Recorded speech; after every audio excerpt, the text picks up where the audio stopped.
this is the Provoked Prawn, and here I'm comparing two small form factor keyboards, the Corsair K70 Pro Mini Wireless and the Roccat Vulcan II Mini. Now this might seem like an illogical comparison, because these are two quite different keyboards, but I think that's worth talking about and showing the differences between them and the feature differences, because obviously the Roccat Vulcan II Mini is a 65% keyboard, and it's a wired one as well with a slimline design, and it has highlights that include optical switches and obviously some very nice RGB lighting that you'll see more of later on. I'm also going to do a sound test to show you the highlights of them, but there's some hidden depth to this keyboard. Simple things like the Easy Shift technology that lets you set up extra layer of key presses, and also it has dual LEDs on it as well, so the switches that already have two actions can show that in the RGB lighting. I'll link to both reviews that I've done on these keyboards in the description so you can find out more about them.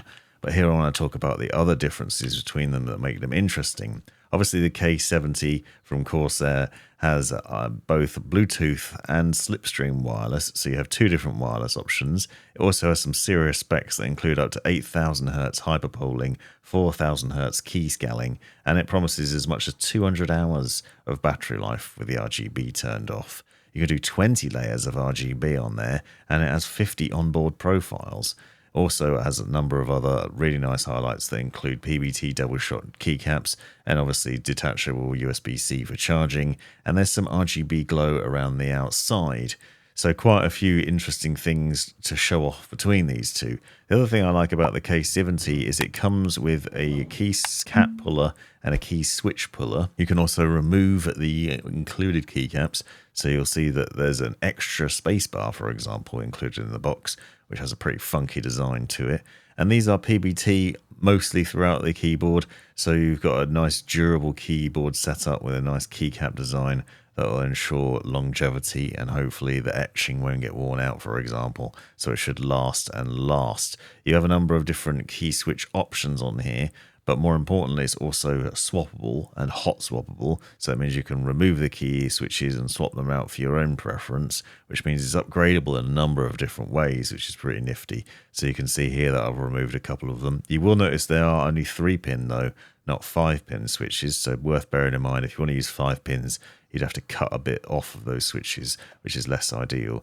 But with the standard layout, it means you can use your own aftermarket keycaps, including Corsairs that I've shown there, or other ones. Now obviously this isn't a fair comparison because this is an optional purchase that you have to buy, and so the standard keycaps are still very nice and quite a bit different to those on the Roccat keyboard, which as you can see are quite low profile. This keyboard also has that same classic Cherry MX hash design on the top, so that cross hatch design, so theoretically you can get other keycaps to go on it, but these are optical switches on the underside of this, so these are more accurate in theory and will actuate faster and also will last longer than traditional switches. I'll do a sound test later on so you can hear the difference between them, but as you can imagine, with low profile keycaps versus PBT keycaps, you have quite a bit of a difference in the sound there.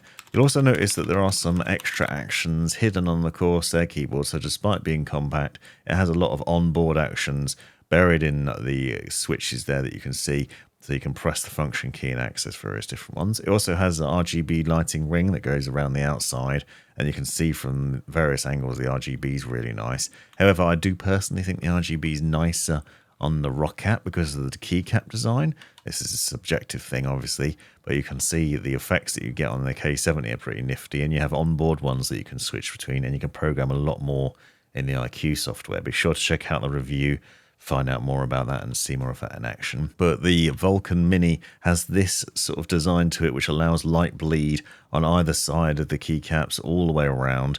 You can adjust the brightness obviously and tweak the settings within Roccat's own software, but you'll see it has a nice effect there. Also the spacing between the keycaps means it's theoretically easier to keep clean.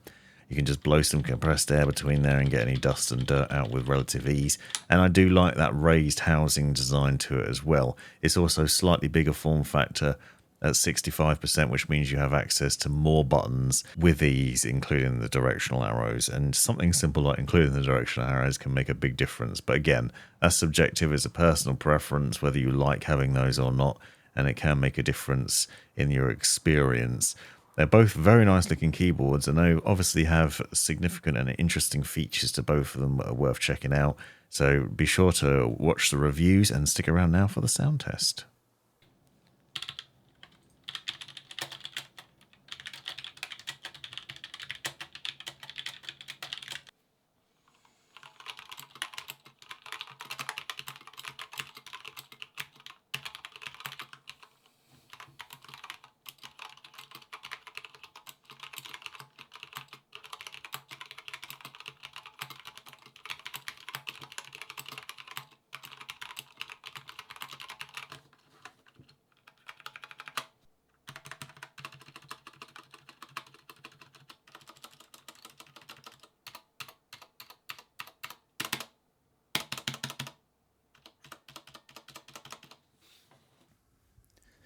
You've made it right to the end of the video, you brilliant legend you. If you've enjoyed it, click that subscribe button, give me a thumbs up, and drop me a comment down below if you've got any questions. If you really enjoyed it, consider joining the channel and see the benefits of doing so. Check out these other videos. You might well find them interesting or useful. And most importantly, have a great life.